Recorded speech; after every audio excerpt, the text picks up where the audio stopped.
Is it true what they're saying? I believe so, my lord. I'm afraid we'll know some people on it. I don't suppose there are any lists of survivors yet. I understand most of the ladies were taken off in time. You mean the ladies in first class? God help the poor devils below decks. On their way to a better life. What a tragedy. There was so much confusion in the newspapers and through wireless communications after the Titanic sank. No one knew what to believe. Like, for the couple we're talking about today, for instance, word got back to their hometown that they were both dead. Their hometown, by the way, was Dowagiac. Thanks to Rocket Money for sponsoring today's video. Dowagiac, Michigan is a town that I had never heard of before I started doing the research for this Titanic passenger scandal for you. But it was put on the map before the Titanic ever set sail.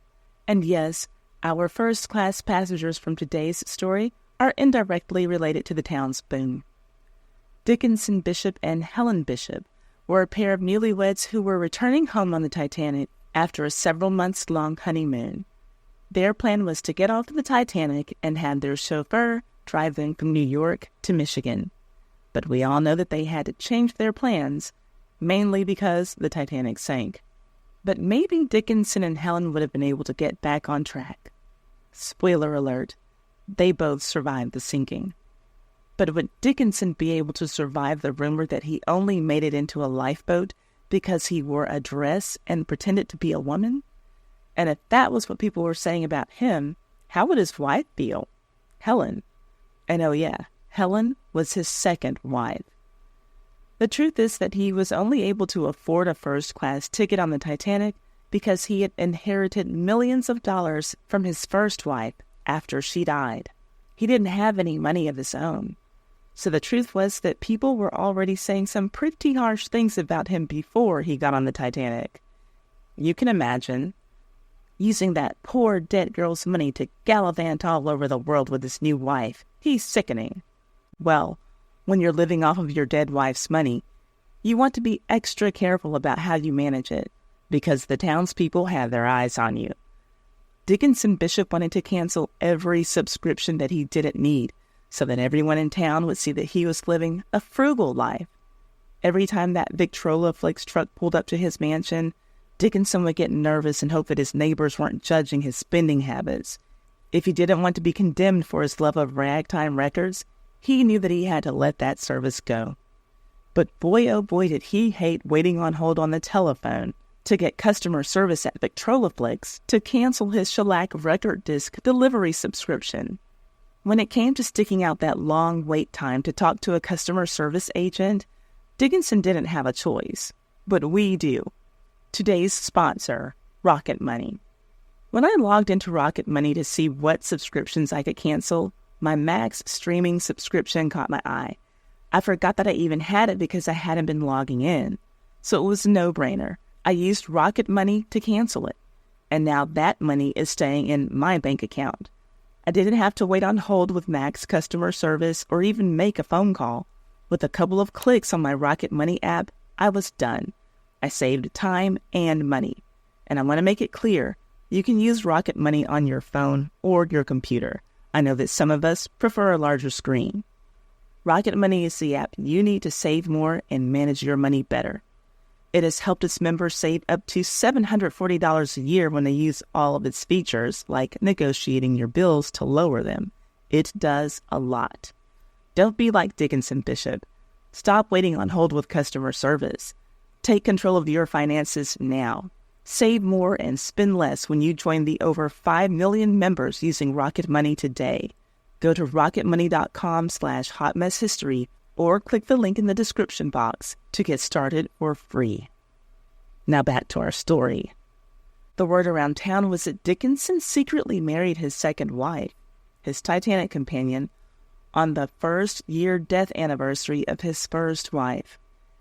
Exact wedding date aside, what they all knew for sure was that the very next year after wife number 1 died, Dickinson was married again.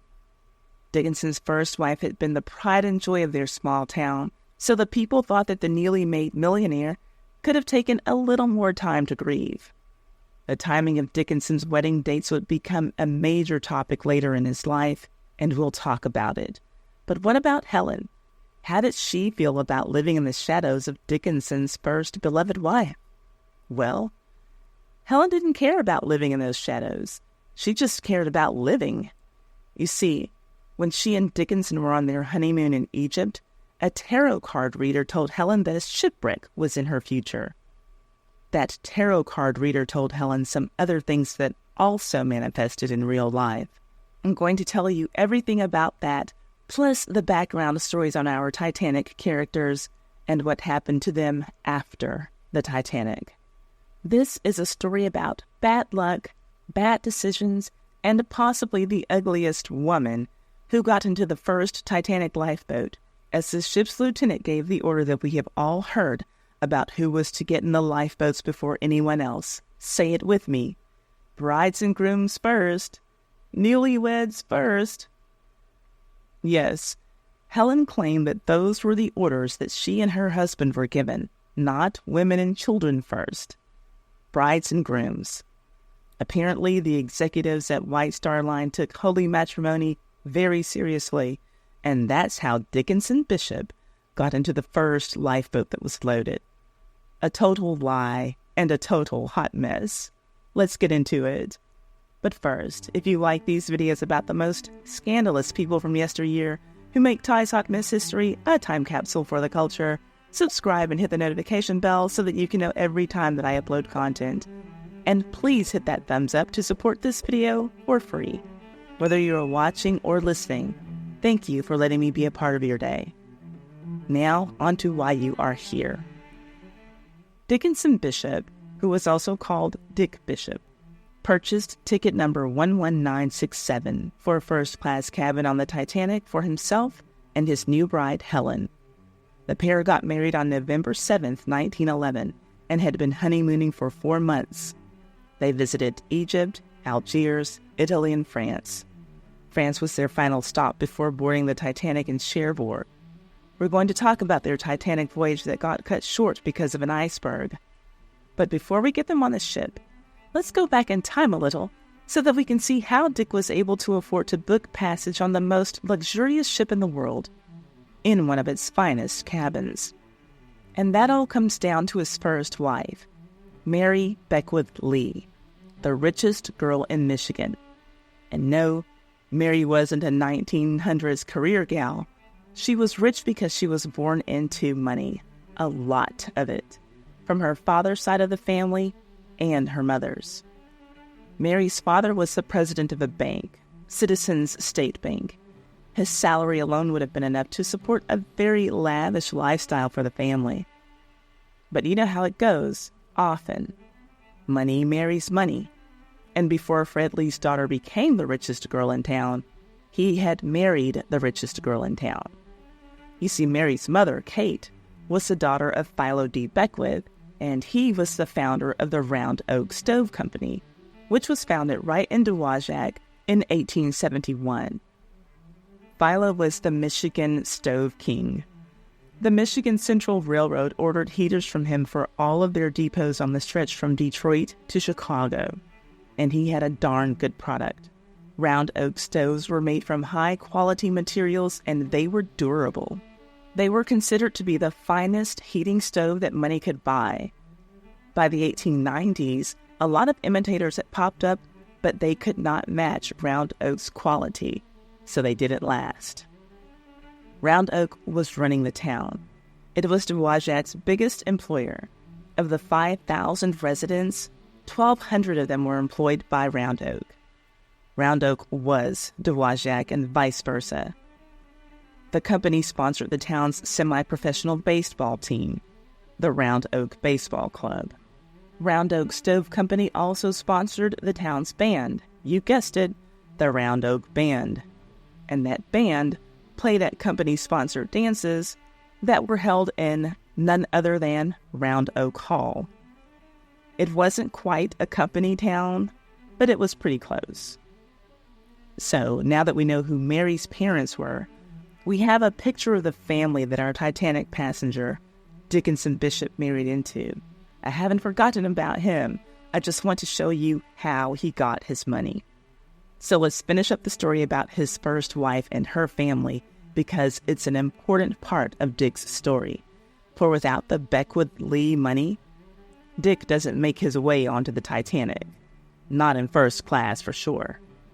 So we've got his first wife's parents, Fred, the bank president, and Kate, the stove heiress. In the 1890s, they were the definition of a power couple. They ran their town, and whatever they wanted, they got, because they could more than afford to get it. And after Kate's father, Philo, died, control of the Round Oak Stove Company went to Kate and Fred. That was a huge money transfer into their hands. One thing that they did with that money, they built a mansion. The fine home was called the Rockery. And look, there's not a problem with millionaires building mansions. Everyone has to live somewhere. But the construction on this mansion was an ongoing matter in 1893, and something else was brewing in that year, a major economic depression that affected the entire country. It was called the Panic of 1893, and it was no different from any other depression. Workers were getting fired and laid off. The ones who were lucky enough to still have jobs had to budget around pay cuts, reduced salaries. The Round Oak Stove Company laid off workers and cut pay for their remaining workforce.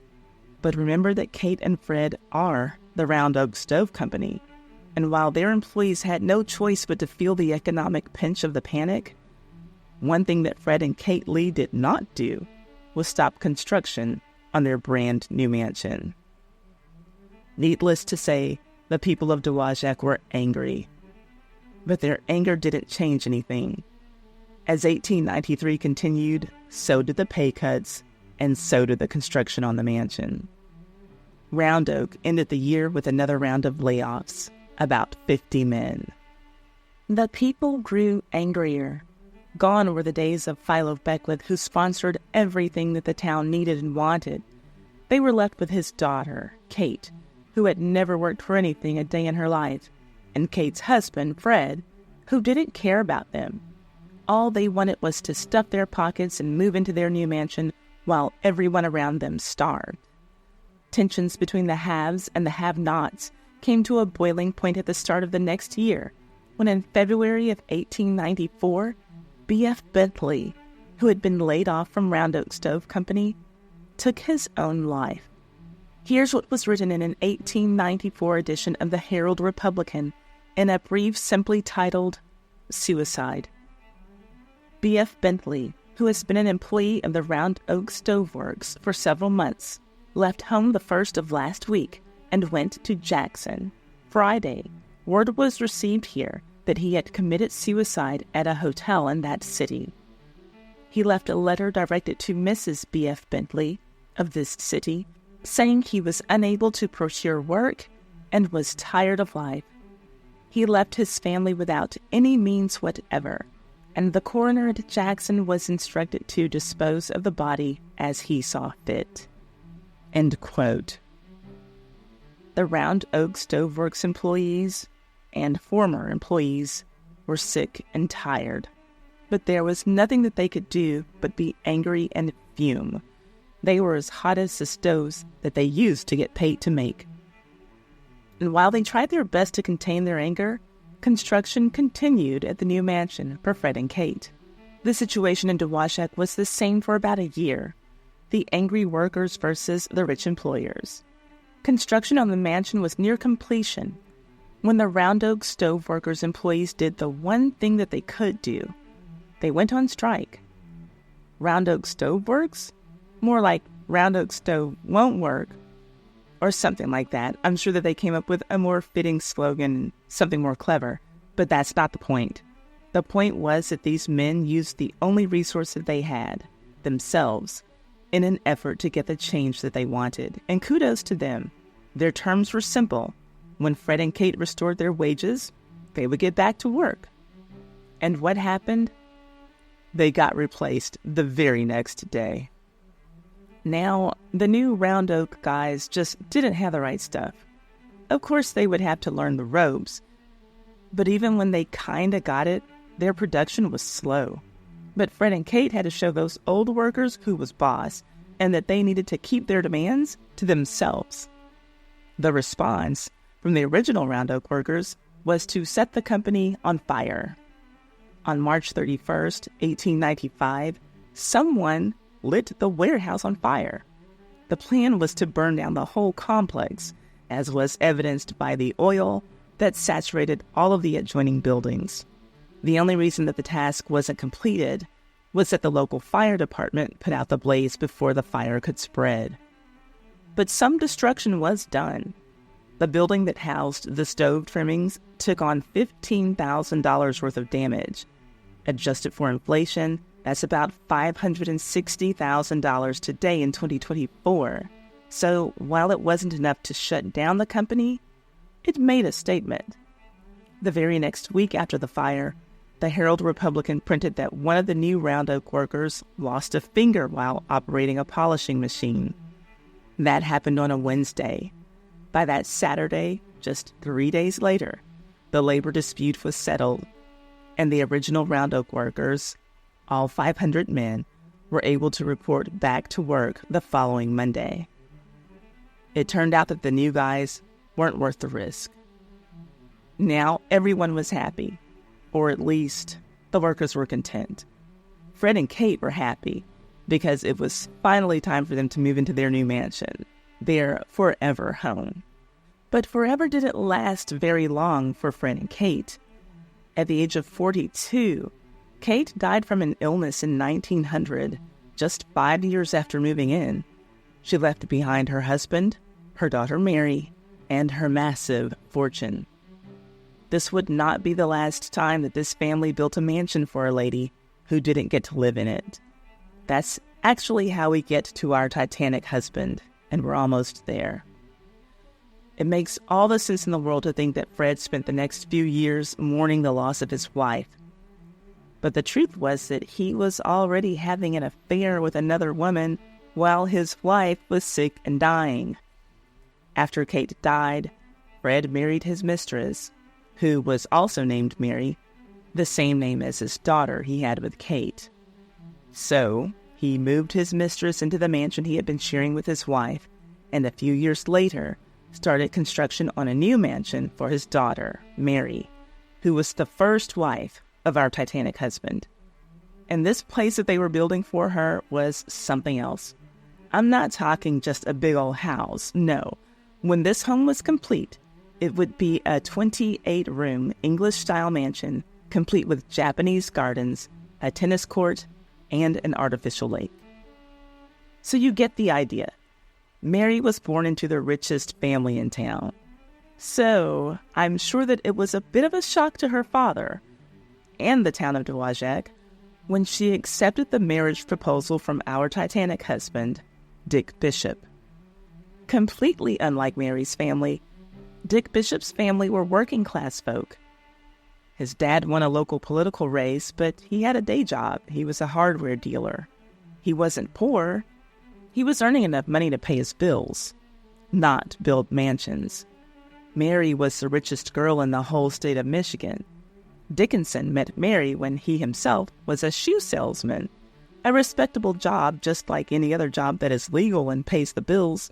But it was odd and completely against the custom of the times for Mary to not wed a young man from a similar socioeconomic background. It would have been strange enough for a young man of means to have married a woman whose family didn't have at least $1 million lying around somewhere, but it was practically unheard of for a young rich woman to marry down, as people say. With a yes from Mary, Dickinson wasn't just marrying into money. Mary's family money came from her parents owning the biggest stove manufacturing company in the world at that time. And Mary's mind was made up. She didn't care that he didn't have money. She loved Dickinson, and that's all that mattered. She wanted to marry him. And they got married. On Wednesday, June 24th, 1908 at 7 o'clock p.m., Mary Lee became Mary Bishop in a grand wedding that was covered by the Detroit Free Press in an article called State's Richest Girl is Wedded. The story was about the wedding as much as it was about her money. She was the sole heir to $7 million, most of it her mama's stove money. The wedding was held at the Rockery.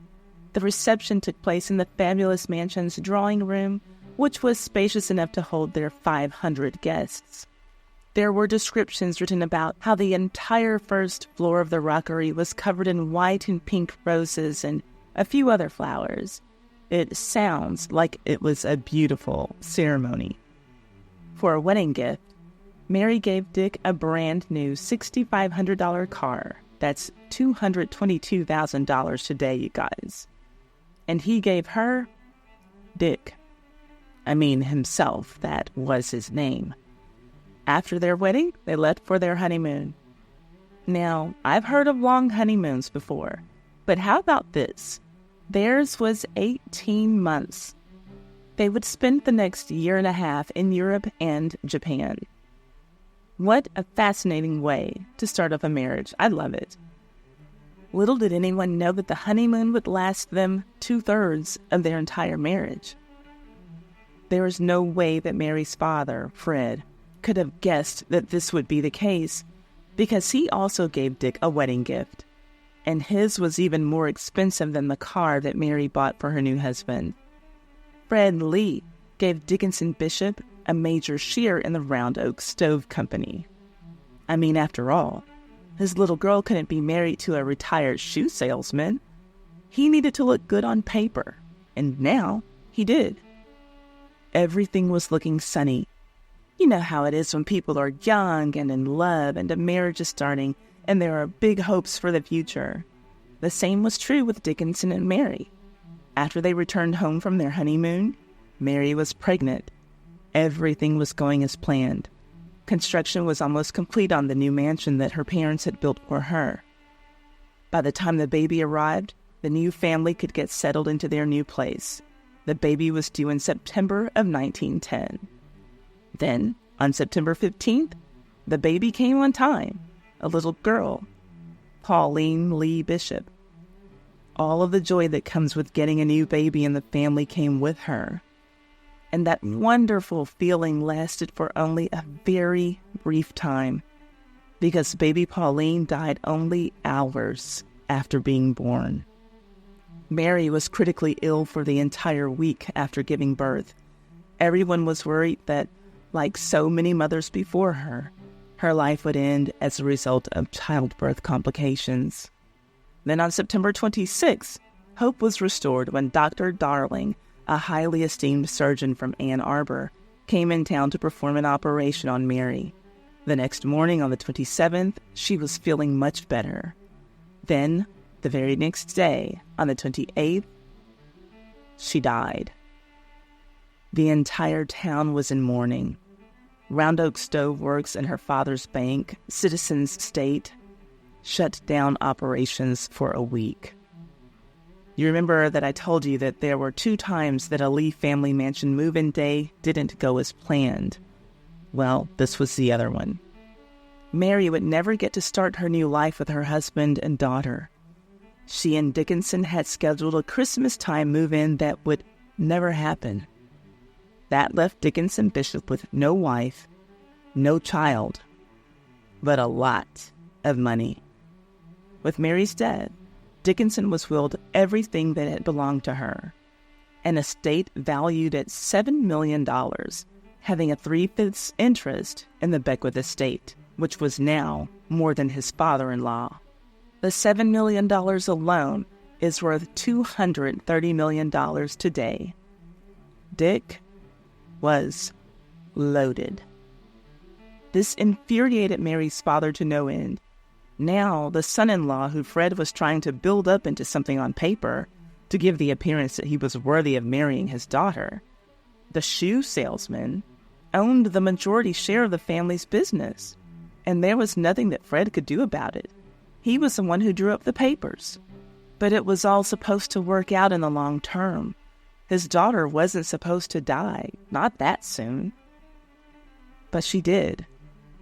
And when she died, Dickinson instantly became a millionaire with no wife or children, and to put it quite simply, he became the most eligible bachelor in the state.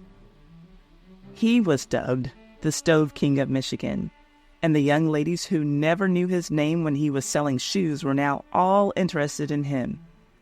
He could have his pick. And that is how a shoe salesman was able to buy a ticket for a first-class cabin on the Titanic. Now, Dickinson Bishop, the guy who 2 years before, everybody was thinking, what does that rich girl see in that shoe guy? Now he was the one who the young women were clawing their way to get to, so that they could get their little money-grubbing paws on his dough. Where were they when he was selling shoes? Why weren't they lining up for Dick Bishop back then? Maybe, just maybe, the money made the difference. Well, one girl finally caught his eye, and Dickinson asked her for her hand in marriage. Her name was Helen Margaret Walton, and it might have been love for her because she certainly did not need Dick's fortune. Helen was a 19-year-old woman who came from chair money. Her father was Gerald F. Walton, and in 1899, he was granted a patent for what was the precursor to the chair that we know today as the Lazy Boy reclining chair. His was the push-button chair, or the Royal push-button chair, that was made from real oak and mahogany. With a simple push of a button, the chair could go into 9 different degrees of reclining. Gerald's chair was most famously sold under the brand name Royal Morris Chair, and it sold hundreds of thousands of units every year. So I want to be very clear when I say that Helen did not need Dickinson Bishop's money. Her father had plenty to give her. So Helen and Dickinson officially got married on November 7th, 1911, a year and a few months after his first wife, Mary, died. You'll know why I said officially in just a little bit. You can imagine that Mary's family, friends, and the town of Dowagiac, where she had been such a prominent and beloved figure, felt that Dick had moved on too soon. But he was a young man and he needed to move on with his life, and he did. But when he got married to Helen, Mary was still very much in the picture and in the headlines, overshadowing his new bride. The headline and the sub-headline that the Niles Daily Sun printed about the society wedding was as much about the newlyweds as the deceased wife. It read, "The wedding was notable. Dick Bishop of Dowagiac leads Margaret Walton of Sturgis to the altar. Go to Egypt for trip. Their home will be beautiful mansion started before his first wife's death." Ouch. I'm sure that Helen loved that. And to be clear, Margaret is Helen. Margaret was her middle name. Their wedding was called the most notable wedding that had ever been held in the city of Sturgis. It took place at St. John's Episcopal Church. The officiant was Reverend Frederick Patterson. Just as Dick's first wife had been the only child of wealthy parents, the same was true of Helen. Her father's chair patent made him the Chair King of Detroit. His success was written about in the wedding article. The only thing mentioned about Dick's parents were their names. His family wasn't notable. He was just a guy who had inherited his dead wife's money. Helen's father was too ill to walk her down the aisle, so he didn't attend. An uncle took his place.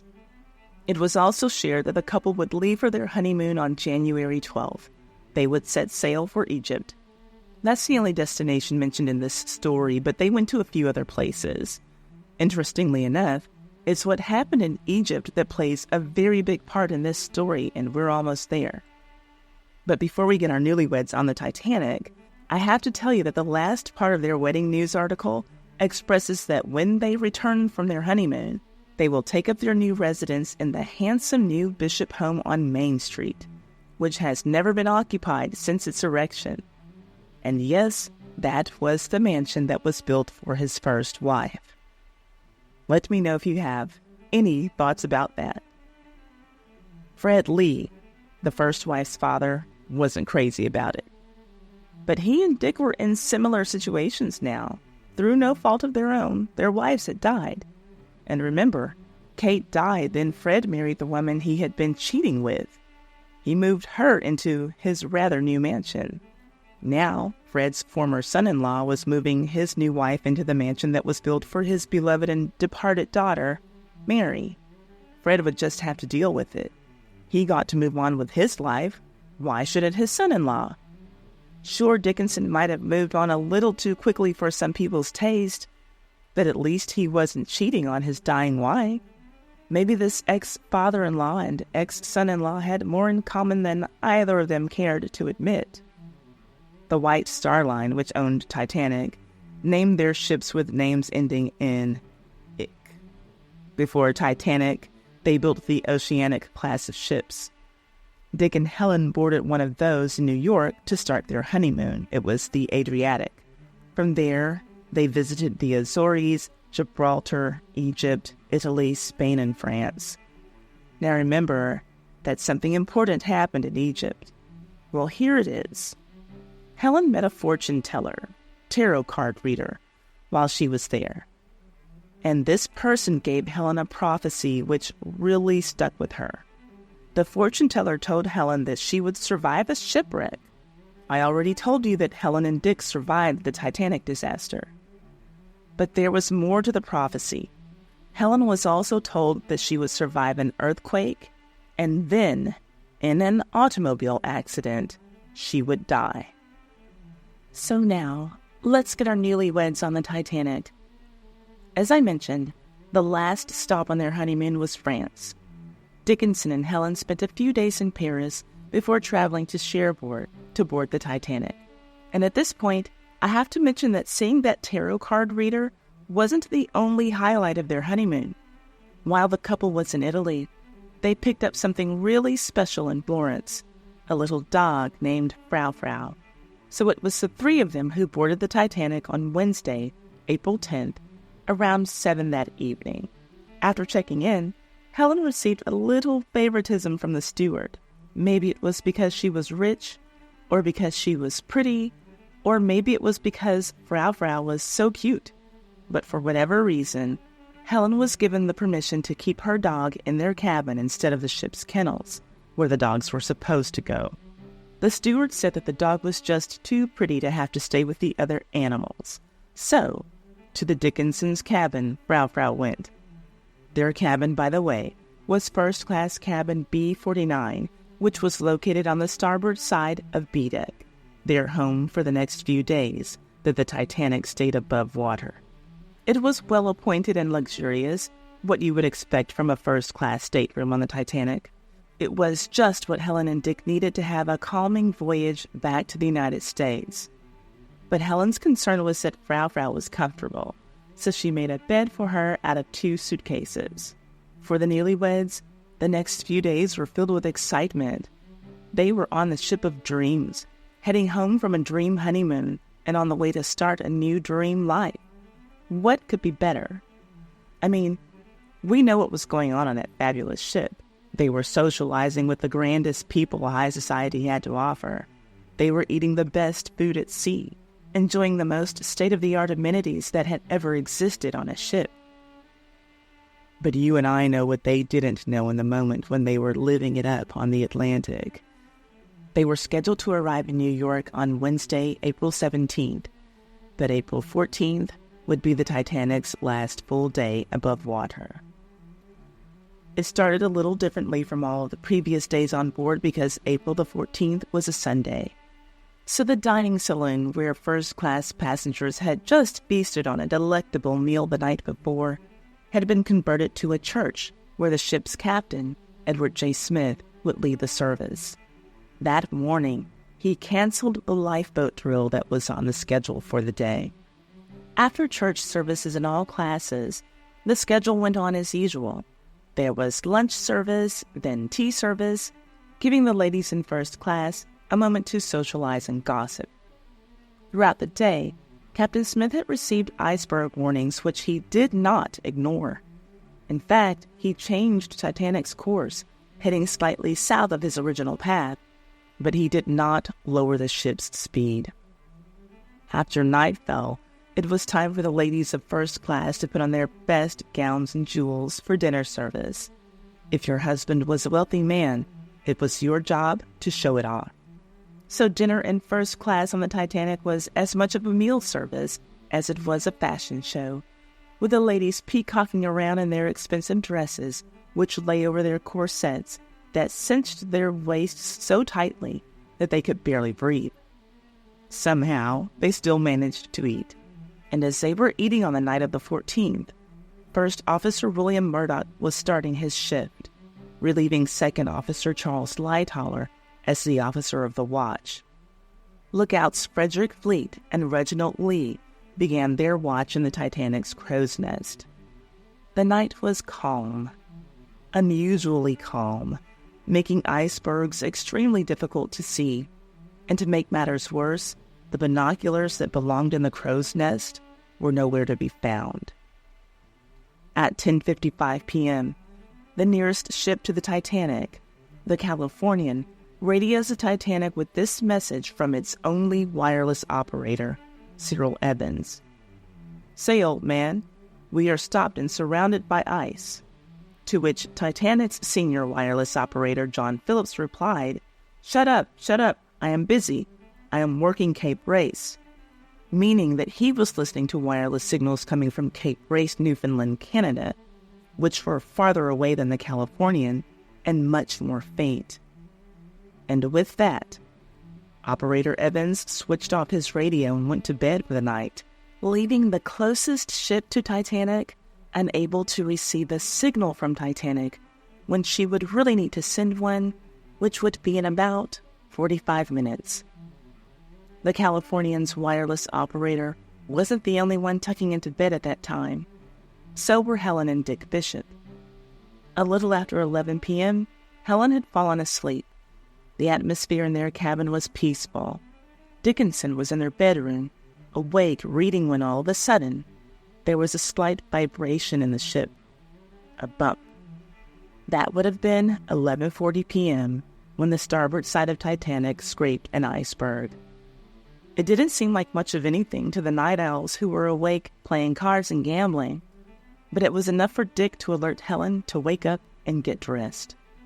They both put on some clothes and went up on deck, but as they looked around, they didn't see anything unusual. It was cold, uncomfortably cold, as Helen said, but that was to be expected. They looked all over the deck, walked up and down a couple of times, and saw nothing. One of the stewards met them and laughed at them, saying, "You go back downstairs. There's nothing to be afraid of. We've only struck a little piece of ice and passed it." Boy, oh boy, was he wrong. But it put Dick and Helen at ease, and they went back to their stateroom to retire for the night. Or so they thought. Only 15 minutes later, fellow passenger Albert Stewart knocked on their door, telling the couple to go up to A deck. Mr. Stewart helped to save their lives that night, and unfortunately, he would not make it out of the Titanic disaster alive. But we have an excerpt from a letter that Helen wrote to Albert's sister. It tells us what happened in the next few minutes after Albert knocked on the door of Dick and Helen. It reads, "On the evening of the disaster, we left Mr. Stewart in the lounge about 11 o'clock and did not see him again until he knocked at our door sometime after the disaster. This was after we had dressed, gone up on deck, and gone to our beds again. Mr. Stewart said, 'Dickie Bird, you'd better come up on deck and amuse yourself,' in a tone that warned us. We dressed carefully and warmly and met him upstairs in about 10 minutes. He was also dressed warmly. When the order came to put on life belts, we all separated and met again, almost in no time. We went at once up on the boat deck. Mr. Stewart gathered together Mr. and Mrs. Harder, Mr. Bishop, and me, shouting to us not to worry. The steam made so much noise that we could hardly hear a word. A few minutes later, Mr. Stewart said, 'You 4 kiddies stay together and get in the first lifeboat. I'll be right back here.' 3 minutes afterward, we were pushed into the first lifeboat. Mr. Stewart had gone inside, but there were not more than 50 people on the whole deck when we left. We expected he would follow in the next. The rest of the horrible details you know. We never saw him again." End quote. Well, after Helen and Dickinson were up on A deck, they met up with the ship's richest passenger, John Jacob Astor, who was a hero that night. Helen saw him approach Captain Smith, who was walking down the grand staircase. As Helen put it, the captain told Astor something in an undertone. He didn't say exactly what the captain told him, and Helen didn't hear it for herself. But whatever it was, it had to have been serious, because the next thing that happened was that John Jacob Astor came and told Helen and everyone standing close to them to put on their life belts. At this time, Dick was in their cabin, putting on warmer clothes and getting a fur muff for Helen and getting her dog, little Frau Frau. With the orders from Astor, Helen went back to her stateroom where her husband was still preparing to leave the Titanic. She dressed in warmer clothes and put on a life belt. And those were the only things that she retrieved from her cabin. We've heard so many stories about how people on the Titanic were stuffing their coat pockets with cash and jewelry to take with them on their lifeboats. But Helen didn't care about any of that stuff, and she had plenty of it. 3 gold purses, a platinum chain with a diamond plaque, a pearl necklace with an emerald drop, 16 rings set with diamonds, sapphires, rubies, and emeralds, a string of pearls, another string of corals, a platinum bracelet, and a few sets of emerald and pearl earrings. $650,000 worth of stuff. But it turns out that the one thing that was priceless to her, the only thing that she cared about in that room, was the one thing that she did not retrieve to take with her on the lifeboat, and that is little Frau Frau. You guys, I hate this part of the story. If you've been here, you probably know that I am an animal lover. If you're new here, now you know. I know that I said that Dick went to get the fur muff for Helen and her dog, but Helen decided against taking Frau Frau with them. In her mind, she had no choice. As she later stated in an interview after the tragedy, I realized that there would be little sympathy for a woman carrying a dog in her arms when there were lives of women and children to be saved. I feel the loss of my little dog most of all. I will always remember how she tugged at my dress when I started to leave. She wanted to go with me so much." End quote. And I had to admit that I'm not sure how to feel about that statement, especially after learning just how empty Helen's lifeboat was. But we'll get there. Let me know what you think about that. I don't think that there are any wrong answers or ways to feel about it. So now, with tears in her eyes that might have been turning into icicles on her face because of the 32-degree freezing temperature that night, Helen went back on deck. Dick was right behind her.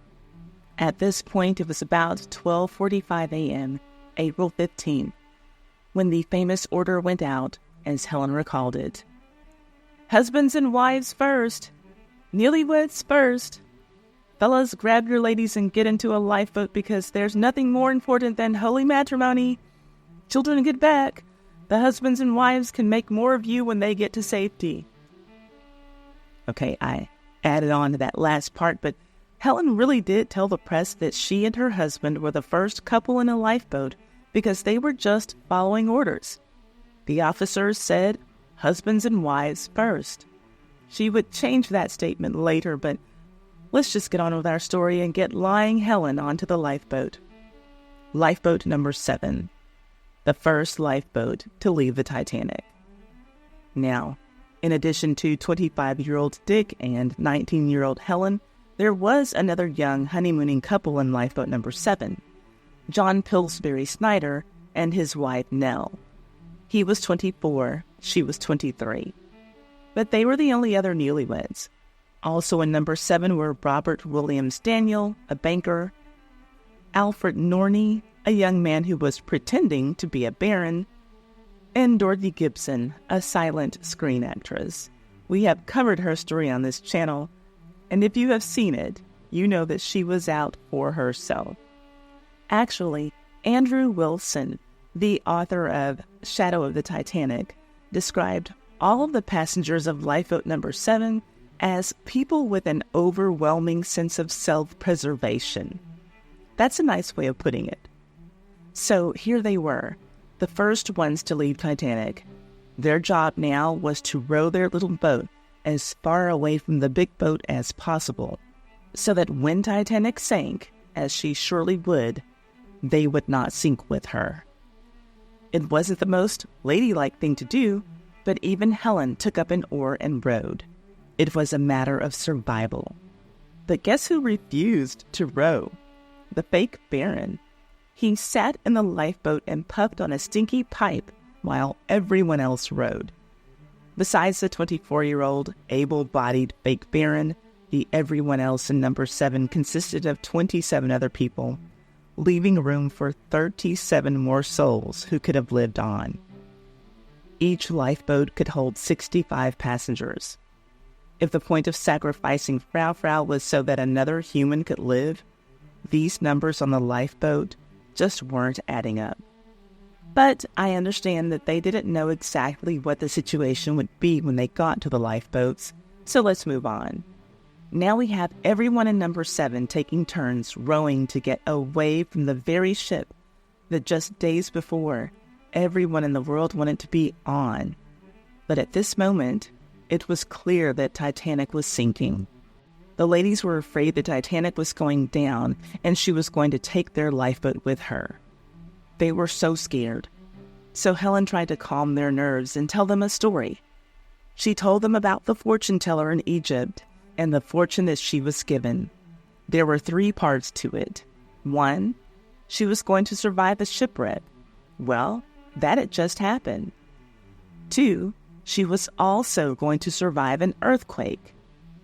And 3, she was going to be killed in an automobile accident. Perhaps she dismissed her fortune when she heard it on her honeymoon as just something that tourists do when they go to visit Egypt. But now, Helen was looking at that fortune as the gospel truth. That meant that she had a lot more living to do. It gave her peace. She didn't need to worry about whether or not a rescue ship was coming, because she knew that down the line she was going to survive an earthquake, and years after that, as an old woman, she would die in a car accident. Whether or not Helen's story did anything to calm the nerves of her fellow passengers is unclear, but it did help Helen. She was at peace, like the water before her. As she recalled it, quote, "The water was like glass. There wasn't even the ripple usually found on a small lake. By the time we had pulled away 100 yards, the lower row of portholes had disappeared. When we were a mile away, the second row had gone, but there was still no confusion. Indeed, everything seemed to be quiet on the ship until her stern was raised out of the water by the list forward. Then a veritable wave of humanity surged up out of the steerage and shut the lights from our view. We were too far away to see the passengers individually, but we could see the black mass of human forms and hear their death cries and groans." End quote. And even with that frightening and sorrowful scene, there was a man on the bishop's lifeboat who still tried to cheer up the ladies after the Titanic sank. And his actions are all the more incredible and honorable when you take into consideration that this man had just watched the ship go down with his brother on it. He knew that his own brother was dead. This man was George Hogg, a lookout on the Titanic crew. As the Titanic took its final plunge into the ocean, George held his hand over his face to try to hide his grief. Everyone in lifeboat number 7 was stunned, but he was the only one who had a relative still on the ship.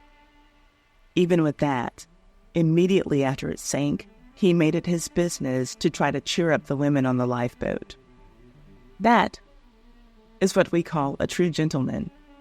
I don't think that chivalry is dead today, but this was a time when men held a strong belief that women were far more emotionally frail than men, and they saw it as a duty to treat them with a little more sensitivity in times like this one.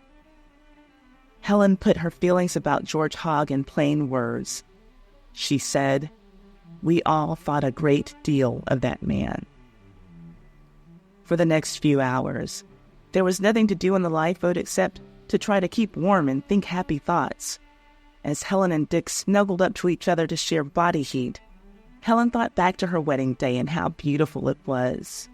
Dick tried his best to hold on to the notion that making it off of Titanic alive was a good omen for the rest of his life. He was happy to still have a life. He kept his eyes peeled for a rescue vessel, for that would be the start of a new chapter in his life. At this point, he was hoping that the Egyptian tarot card reader's fortune was true, because that would mean that most likely he had more of a life to live too. And then it happened. In the early morning hours of April 15th, he saw the lights of Carpathia in the distance, letting him know that everything was going to be okay. Though lifeboat number 7 passengers were the first to leave Titanic, they were the 4th boat to be loaded into the Carpathia, Titanic's rescue vessel. Meanwhile, back home in the States, nobody knew what to think because the papers kept getting it wrong. The Monday morning edition of the Buffalo Commercial reported that all of the Titanic passengers were safe. No lives lost. Not only that, they reported that the Titanic was being towed by the steamship Virginian and that it might be saved. Well, we know that later they would have to print a retraction. With telegraph technology in full use at the time, sending and receiving information was easy, but getting the correct information during a catastrophe like this one proved to be a bit more difficult. Apparently, the first word that Dick and Helen's families received was that they were dead. So you can imagine their relief when they learned the truth, that the couple was alive and well, just a bit shocked from all that had transpired. And conversely, you can imagine the overwhelming grief that thousands felt around the world after learning that everyone did not survive, and that in fact the loved ones of 1,517 people would now be in mourning, and a far smaller number would get the closure of receiving their loved ones' remains, as only 337 bodies were recovered from the wreckage. Well, the next day, April 16th, the Saginaw News got it right when it came to Dick and Helen. It reported that they were alive, which brought a sense of relief to their part of Michigan. But that didn't come close to how Helen's parents felt when they went to New York and laid their eyes on their own daughter and son-in-law. When the Carpathia arrived in New York on April 18th at 9:25 p.m., Helen's parents were there to greet them upon their rainy return. They all stayed at the Waldorf Astoria Hotel that night. Then, Dickinson and Helen stayed in New York for 2 more weeks. They needed to replenish their wardrobes, so they did some shopping. The couple would later testify at the Titanic disaster hearings, which were also held at the Waldorf Astoria. That gave them a reason to extend their New York stay a little longer.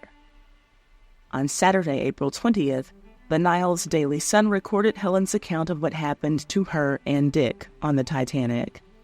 I'm going to share with you her exact words. However, so as to not be redundant, I'll refrain from sharing most of the parts that we have already discussed. In part, quote, "The girl who occupied a stateroom across from us refused to get up, and the stewards pulled her out of bed. She got back in and sank with the ship.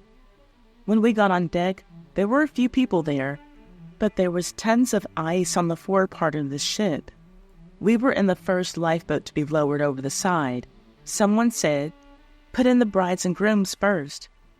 There were 3 newly married couples who went in that boat. Altogether, there were 28 in our boat. There might as well have been 40 or 50, but the 100 men on deck refused to leave, even though there was room for them. For a moment, the ship seemed to be pointing straight down, looking like a gigantic whale submerging itself head first. One dining room steward, who was in our boat, was thoughtful enough to bring green lights, the kind you burn on 4th of July. They cast a ghastly light over the boat, but we had no lights of any kind. I think all lifeboats ought to be equipped with lights, crackers, and water and compasses. Whenever we would light one of these diminutive torches, we would hear cries from the perishing people aboard. They thought it was help coming." End quote. The thought of those people thinking that help was on the way for them? Something about that just sends chills down my spine. But now, Before we go on to the statements that the bishops made at their Titanic inquiry/Senate hearings, I want to remind you of this part of her quote, because it's, well, let's just say different from what she shared at the hearings.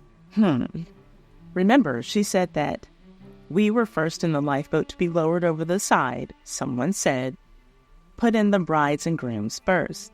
Okay, well, the bishops were subpoenaed to testify before the Senate committee on April 30th, and when they did, Helen's story changed. All of a sudden, there weren't 3 newlywed couples in lifeboat number 7, and there was no call from any Titanic crew member or anyone else to save brides and grooms first. As she testified, quote, an officer took me by the arm and told me to get into the boat quickly, and my husband was pushed in with me. There were 12 women, 13 men, and 3 members of the crew. There were a number of unmarried men aboard. End quote. Notice that Helen only mentioned that there were men and women in number 7. No children. That's of particular interest to me because in her first account to the news media, she also mentioned that she had taken off her stockings and given them to a little girl who hadn't had as much time to dress herself as Helen had. From her Niles Daily Sun article, I quote, I took off my stockings and gave them to a little girl who hadn't had as much time to dress as I had. End quote, her words. Was Helen simply shocked and saying whatever came to her mind, or was she lying and trying to make herself look like a better person than she was? I have to say that none of the Titanic research shows that there were any children at all in lifeboat number 7. So to me, it looks like Helen was lying and trying to make her husband look like the opposite of a coward, because she knew that he certainly would be considered one for getting on the very first lifeboat when there were several women and children who needed to be rescued.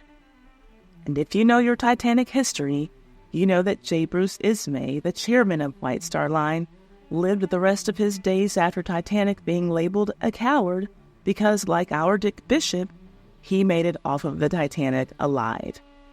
Even after his death, in James Cameron's Titanic, he is depicted in one of the film's most memorable scenes, being lowered on a lifeboat and hanging his head in shame. And while he did escape the sinking ship, he wasn't like Dick Bishop. Bruce Ismay helped to get many of the survivors loaded into lifeboats before saving himself and getting into Collapsible Sea, the third to last lifeboat lowered into the water. That was just the code for gentlemen in those times, to sacrifice themselves for the sake of their women and children. It was called dying an honorable death. But let's be real, Dick wasn't really one of those gentlemen. He didn't grow up in that class. He only had access to those social circles because of his dead wife's money. So maybe it was too much to expect of him to conduct himself like John Jacob Astor or Benjamin Guggenheim and bravely go to his death. So Dick had to wear the label of coward too, something that we can guess didn't make Helen proud. Luckily for Dick, he didn't have to testify about how he found himself in the very first lifeboat. His testimony was about the trouble that Titanic crew members were having with closing the watertight compartments. He had witnessed their attempts with his own eyes. After testifying, their plan was to have their chauffeur drive them back to Dowagiac in the couple's luxurious leisure. The chauffeur got them to Buffalo before they had to change plans. The weather was awful. Too bad to make the drive to Michigan. So Dick and Helen took a train the rest of the way home. They had stepped onto the Titanic as a party of 3. Dick, Helen, and Frau Frau. They did not know that they left the Titanic as a party of 3. Dick, Helen, and their embryo. Helen didn't know it then, but she was carrying Dickinson's baby. He got her pregnant on the Titanic. Now, there was that feeling of optimism in the air for Dickinson, the kind that he had felt when his first wife was pregnant and their new home was being finished. The Bishops had just survived the greatest maritime disaster of all time, and they were high on life. The days only got better and better, and then the best gift of all came for Dick and Helen on December 9th, 1912, when their child was born. A baby boy they named Randall Bishop. Surely now the Christmas of 1912 would be the best one ever. For Dick, it was almost like picking up where he had left off with wife number one. Now the house was ready for move-in and the baby was coming home, except this time it was a boy and not a girl like before. I'm sure that King Henry VIII would have loved that, but we're not talking about him today. Well, that was December 9th. Then on December 10th, it felt even more like Dick was picking up his story where he left off with his first wife, when baby Randall died at 10 o'clock that morning, not even living a full day. The Niles Daily Star printed a short story about it. To make the déjà vu even more traumatic for Dickinson, Helen was really ill after delivering the baby. Was she going to die too, just like Mary had? Happily for Dickinson, Helen recovered. It only made sense that her physical recovery happened more quickly than her emotional recovery. To say that her spirits were down in the dumps after losing her only child is an understatement. Now it was 1913, more than a month since having and losing her baby. Helen's doctors suggested that she could lift her spirits by taking a vacation. Her prescription was a trip out of Michigan to someplace warmer. So the Bishops followed the doctor's orders and went to vacation in sunny California. And guess what happened while they were there? An earthquake. You can imagine that this had the opposite effect of the point of this vacation, which was to help settle Helen's nerves. Now she was a nervous wreck, no pun intended, just waiting for a car accident to take her out for good. That was the prophecy. She would survive a shipwreck, check. She would survive an earthquake, check. She would die after a car accident. Now, for poor Helen, she couldn't think about anything else. In her mind, the earthquake and the car accident weren't supposed to happen until she was a very old woman. Now here she was, not even a full year after surviving the Titanic, and 2/3 of the prophecy was already fulfilled. She was scared. So Helen needed a vacation from this vacation. Near the end of that year, she was finally ready to try to get out of the house and have a little fun after Dick convinced her to go away for a couple of days for a party in the nearby city of Kalamazoo. You see, on November 4th, which was a Tuesday, there was a big soiree at the Kalamazoo Country Club. You can party during the week when you have millions of dollars and you don't have to get up for work on Wednesday morning. Well, this party had it all: music, dancing, and plenty of alcohol. A combination that had Helen feeling loose as a goose and finally out of her funk. She didn't want the night to end, but Dick did. Happy to see that Helen was finally having a fun night after being depressed for almost a year, he didn't want her night to end just because he was tired. So he left Helen at the party with his cousin, Bartlett Dickinson, who, yes, had the same last name as Dick's first name, and their mutual friend, Dr. Dan Eaton. Those three stayed at the party until after 3 o'clock in the morning. Remember, this was Michigan in November. It was cold. It was freezing that night. When they got to their car, their windshield was covered with ice. Now, this was a time when cars were designed that allowed drivers to lower their windshields. No windshield would have meant no ice, which would have meant that Bartlett would have been able to see clearly. It also would have meant that the three of them would have been very cold on the way back to the hotel. So, Bartlett took a risk and drove with the windshield up, the frost making it nearly impossible for him to see his driving path. Helen and Dr. Dan rode in the back seat, exhausted from the night's festivities. Bartlett, probably just as exhausted as his passengers and ready to get in bed for the night, was driving fast. Too fast when he turned a corner on Lavelle Street and lost control of his car, smashing it right into a tree. The scene was a nightmare. The force of the impact sent Bartlett flying through the front windshield. Dr. Eaton's body only hit the back of the front seat. Still, both men were knocked unconscious. That was bad enough, but Helen certainly got the worst of it. Her body was hurled through the front windshield and up in the air through the branches of the tree that the car hit until she landed on a hard, icy cement walkway 30 feet away from the car. And she landed on the top of her head. Well, there were witnesses and they were scrambling trying to help Helen, Dr. Eaton, and Bartlett. Thankfully, there was a doctor who lived near the accident scene, Dr. William Tomlinson. He arranged for the victims to be carried to his house for immediate medical attention. Bartlett had sustained a number of serious cuts, and Dr. Eaton suffered a concussion. But poor Helen was hanging on for dear life. According to Dr. Tomlinson, quote, "It was at first difficult to see how seriously Helen was injured, as she appeared to be bleeding from a large bruise on her head.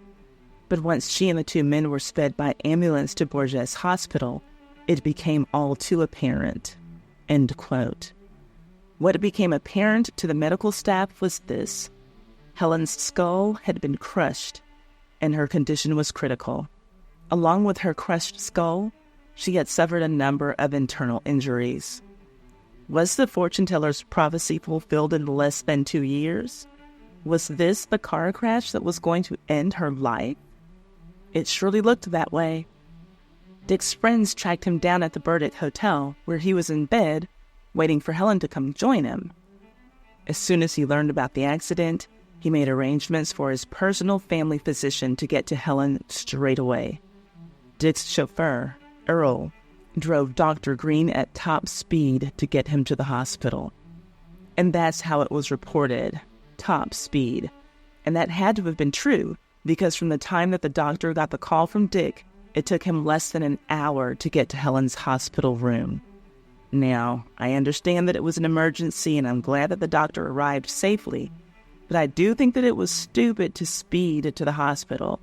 A speeding driver was the thing that started all of this in the first place. Anyway, it wasn't looking good for Helen. Dr. Green and multiple surgeons operated on Helen's brain in the hours following the car wreck. They removed portions of her skull and brain. In addition to removing the damaged brain tissue, healthy brain tissue was also removed because it contained fractions of her skull. This was no ordinary operation. Before it was over, Helen was partially paralyzed. There could be no coming back from this. So her parents were called to be at her bedside. They couldn't fix her, but they could hold her hands while she was dying. She wouldn't have to die alone. Not only were her husband and her parents with her, so was Michigan, as readers of the local papers mourned the death of the young Titanic bride. Sure, she had been reported dead before when the Titanic went down, but that was just hearsay that got back to her family. Now it was printed in the paper, so it had to be true, right? Well, even though the Detroit news sources had Helen in her grave, she actually, surprisingly, pulled through. While everyone was planning her funeral, she had regained consciousness and even spoke a few words. A couple of days later, she was breathing on her own.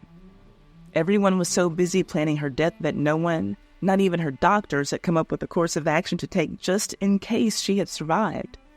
So quickly, they decided on a course of treatment for her. It was something that was brand new, but it was worth a try.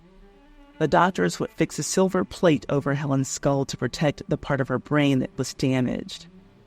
Because of the incisions for this procedure, she would have to spend the rest of her life wearing wigs. But at least she would have a life. The surgery was a success.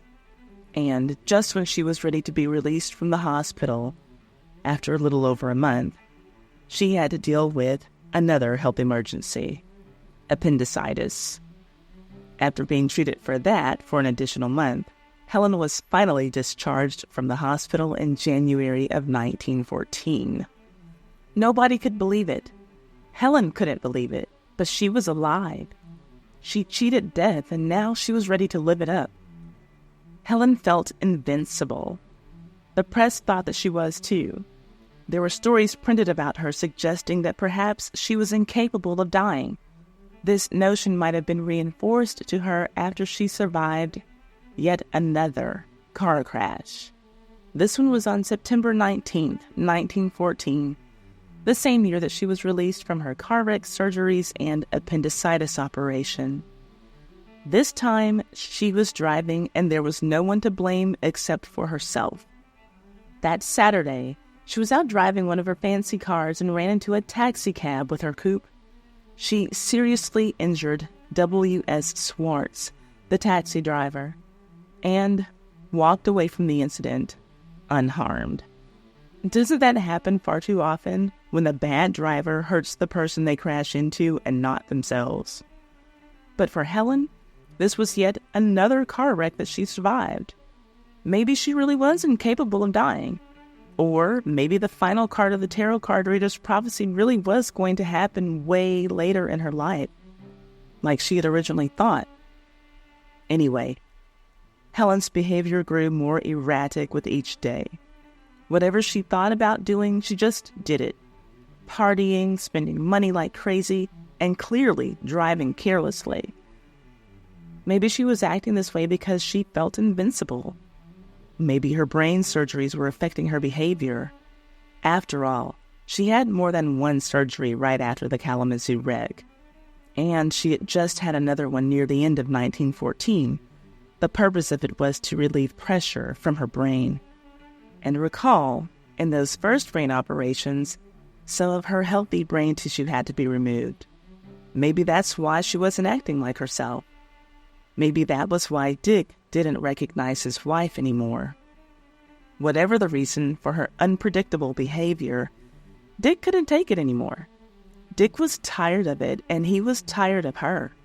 And he turned to drinking, heavily. Their marriage was falling apart. And to top it all off, now, once again, it was Christmas time. Dick's wife was seriously ill, with the papers reporting that she was probably going to die. Helen had left Michigan to go shopping in Chicago. Now, I can say, I've heard of a shopping spree. I've even gone on a few in my life. But this thing that Helen was on was called a shopping tour of Chicago. And it sounds like something that only a really rich person can do. Well, while in Chicago, she fell ill in her hotel room. Just what the sickness was not disclosed. But as awful as it seemed to be, Helen recovered yet another time. That was how the Bishops closed the year 1914. I could find nothing about their marriage in the year of 1915. And because of the first thing that I found in 1916, it makes me feel like they were laying low and putting on appearances. I know that a lot of us who watch this channel are Downton Abbey fans. And this point in the Bishop's marriage reminds me of a line from Violet Crawley, who was so brilliantly played by Maggie Smith. She said something like, "People like us are never unhappily married." I always felt that people like us meant super wealthy people, and Dick and Helen fit the bill. They weren't supposed to be unhappy in marriage or anything at all because they were filthy rich. Well, they rang in the new year of 1916 by shocking their society colleagues when it became front-page news that Helen had filed for divorce on the grounds of cruelty and Dick's drunkenness. The details were suppressed, but the accusations were enough to stain Dickinson's reputation. Think about it. There were already whispers about just what he must have done to get into a Titanic lifeboat so quickly. The first lifeboat off of the Titanic? The people in Michigan knew exactly how he had done it. He pretended to be a woman. Little Dickinson put on one of his wife's dresses that he bought for her in Paris. He had to wear one of her big hats, too, to cover his face, or everybody would have thought that he was the ugliest woman on the ship. Surely that was the only way any first-class gentleman could have made it off of that sinking ship so fast. But oh yeah, he wasn't a proper gentleman, was he? He wasn't born into money or an esteemed family name. He was just a shoe salesman who was living the high life off of his dead wife's money. And you know what else? The word around town is that Dickinson had a secret wedding. getting married to Helen on the first anniversary of the death of his first wife. So a guy like that, well, it's no surprise that he was beating his wife and drinking too much. Or maybe he was just some shallow guy who was only into Helen for her good looks and he wasn't attracted to her now that she had to wear wigs. Yeah, the people around town had been talking about Dickinson a lot since his first wife died, and they all thought that he married Helen way too soon after Mary's passing, and they thought less of him because of it. So the townspeople filled in the blanks for what had been suppressed from the news media regarding the Bishop divorce. Helen and Dick had been separated for 3 months before Helen was granted the divorce. Dick didn't even show up to defend himself. His attorney was present, but he didn't even object to any of the accusations that had been made against Dick. And those accusations were made by Helen and a young man whose name was left off of the record, but the very next day, the Herald Press identified him as Mr. Parker from Coldwater. They had all of the juicy details. We'll get there. And finally, the last witness was Helen's father. It was kind of sad if you think about it. Only one of Helen's parents was able to attend her wedding, and it was her mother. Now, the whole marriage was over in just a few short years, and her father, who had not been able to attend her wedding, was present for a divorce, speaking against his son-in-law. And you know how it goes. Once the divorce was made public, their friends had something to say about it. They all knew all along that this marriage was horrible. Oh yeah, Helen and Dick, they had been separated since last October. Oh yeah, Dick took Helen back home to her parents' house and told her father, "Here's your daughter, take her back, she's impossible." Oh yeah, she went to her parents' summer home at Klinger Lake, and Dick went off to New York, like he didn't even have a wife. They had a lot to say about Dick. But Helen wasn't exactly made out to be an angel in the situation. She was characterized as an awful driver and a squanderer of money, with the paper saying of her, quote, "Mrs. Bishop, who is an enthusiastic motorist, is said to have terrified the people of her town and surrounding country with her reckless, speed-mad driving. And during the early fall, she spent much time in Chicago, where she startled her friends with her lavish wardrobe expenditure." End quote. Okay, so it's not just me. Even her rich friends thought that her shopping tour of Chicago was a bit excessive. Dickinson was in New York and not available for a comment. He didn't even want to speak in the hearing, so that only makes sense. Helen told the press that she didn't want to talk about it either. And this is the only quote that I saw from her. It reads, "I just want as little said about it as possible. I obtained it on grounds of drunkenness and extreme cruelty. I have nothing to say as to whether any cash settlement was made." End quote. Now, Helen, I don't want to talk about it, but I want to be sure that you all know that Dick was drunk and cruel. That's all. Nothing more to say. Okay, Helen, and what about your homicidal driving tendencies? No comment on that? Okay. Anyway, the Herald did also mention that there was a lump sum cash payment to be made to Helen, and they made sure to make it very clear of the origins of that money, printing, quote, 10 years ago, Dickinson Bishop was a shoe clerk in Dowagiac, drawing a meager salary. He became infatuated with Mary Lee, accredited at that time the richest girl in Michigan. Then in one brief year, Mary Lee died, also her baby, leaving her young husband heir to all her millions. Then Bishop was a much-sought youth, and society girls in all southwestern Michigan, including some well-known in Kalamazoo, viewed him and his millions with much interest. End quote.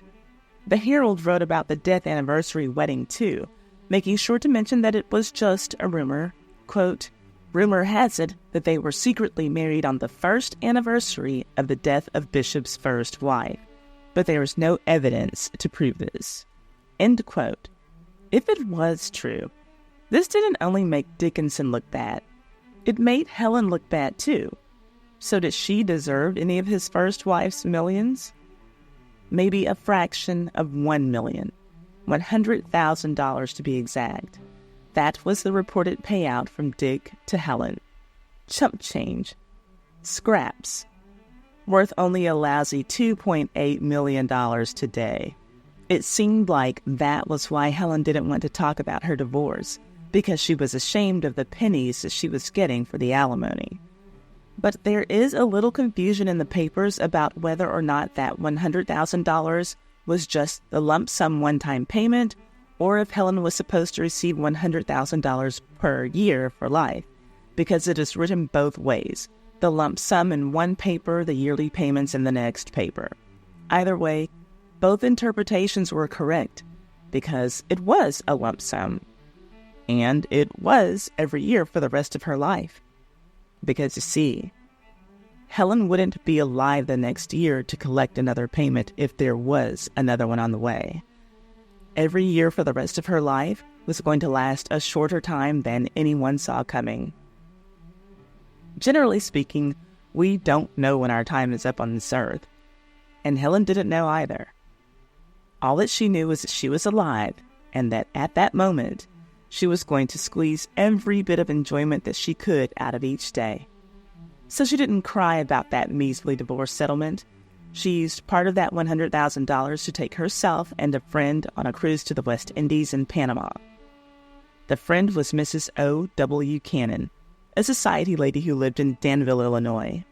And the ladies left only a couple of weeks after Helen's divorce was finalized. And something strange happened that people were trying to turn into a scandal, but it really did seem innocent. There was a young man on Helen's return ship, Philip Edgar Grant. He was working as a bathroom steward. Well, it turned out that she knew this young fellow.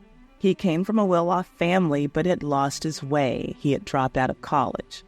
He had been studying at Cornell University when the bright lights of New York City took his attention away from his studies. Those bright lights and a chorus girl for whom he had completely fallen. His school books just weren't as interesting as the long legs of the chorus girl. So he just lost his focus and ended up working on a cruise ship. When Helen ran into him on her voyage home, she was shocked, seeing him working as a bathroom steward when she knew his family and knew that he was headed down a more prestigious path than that. All that she did was make sure that the young man got in touch with his parents, who didn't know where he had gone after dropping out of school, and Helen used her connections to get him a better-paying job. That was it. But some of the gossip papers were trying to make it seem like there was something romantic going on between Helen and the college dropout so soon after her divorce. But there wasn't any romance between them. He was young and good-looking, and so was Helen, so people were trying to make them an item. But the story quickly went away at the beginning of March, characterizing Helen simply as a young, rich fairy godmother to Philip, not his love interest.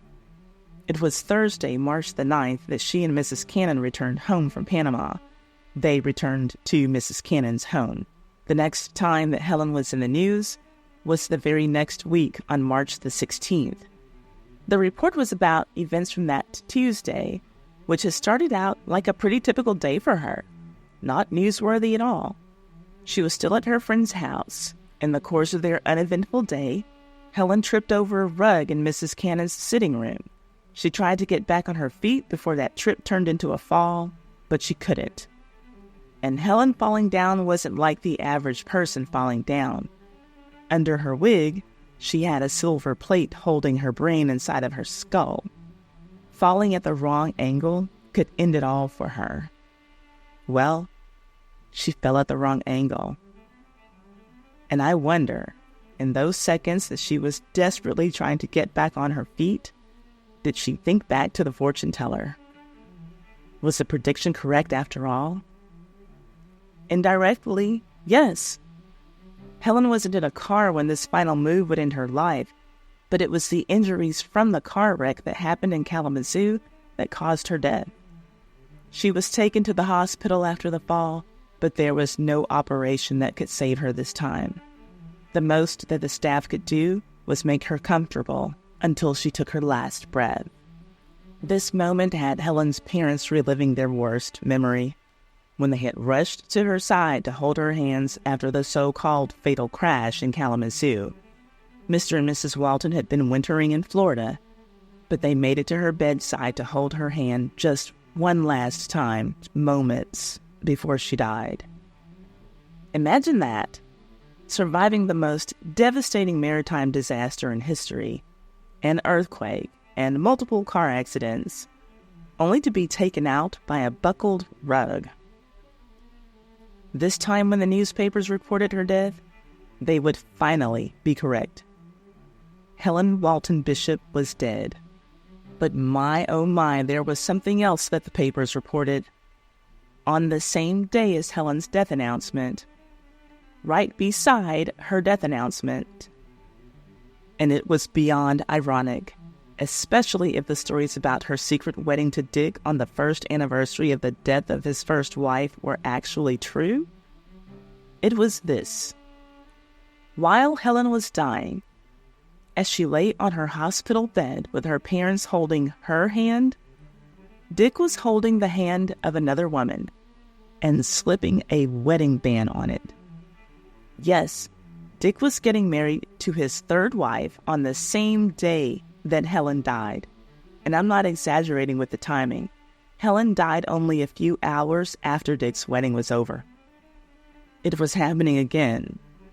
Just how dead wife number 1 overshadowed Helen in the news articles about her wedding to Dick, now dearly departed Helen was overshadowing Dick's new bride.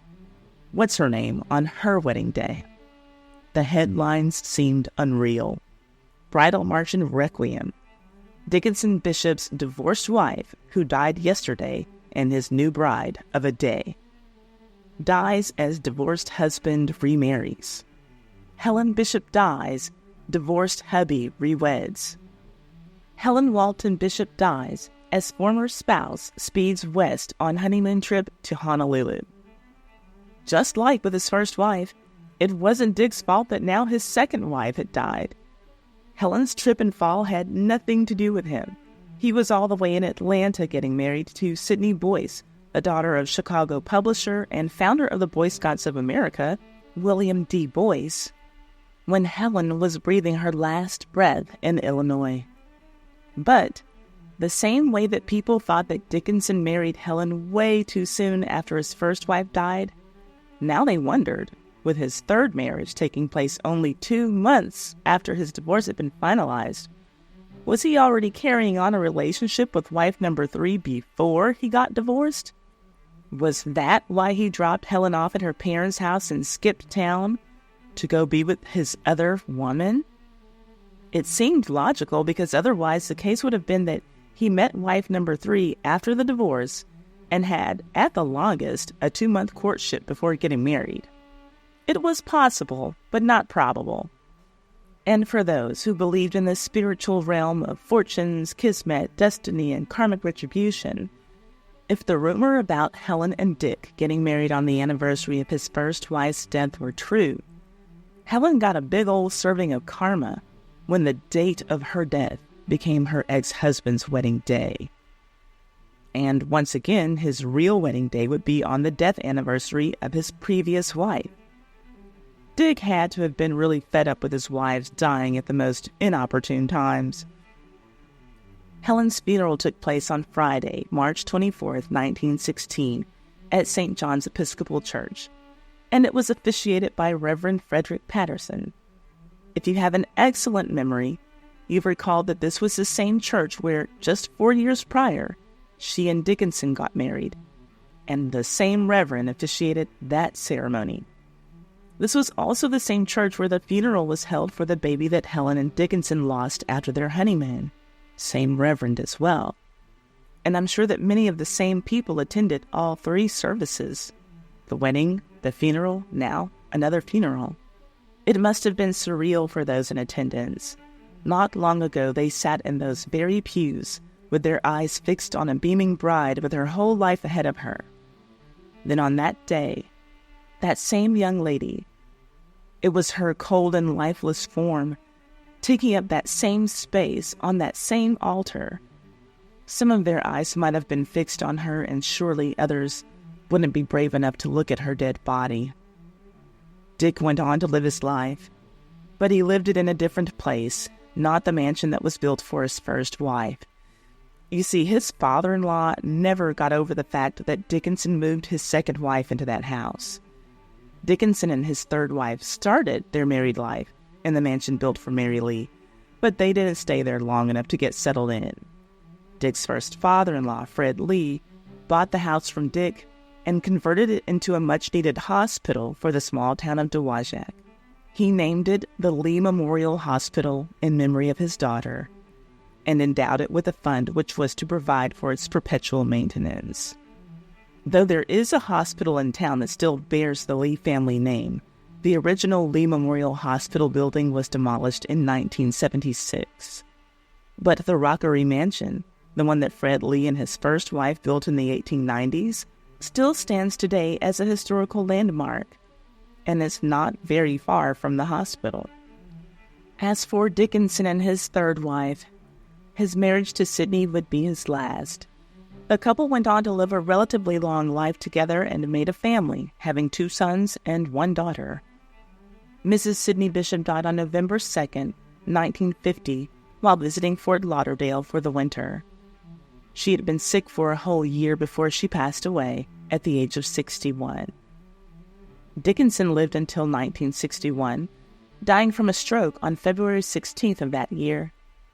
He lived to be 73 and wasn't remembered as the Stove King of Michigan, as he had been called in his younger days as an eligible bachelor, a title that was only given to him because he was basically handed over a company from his first father-in-law.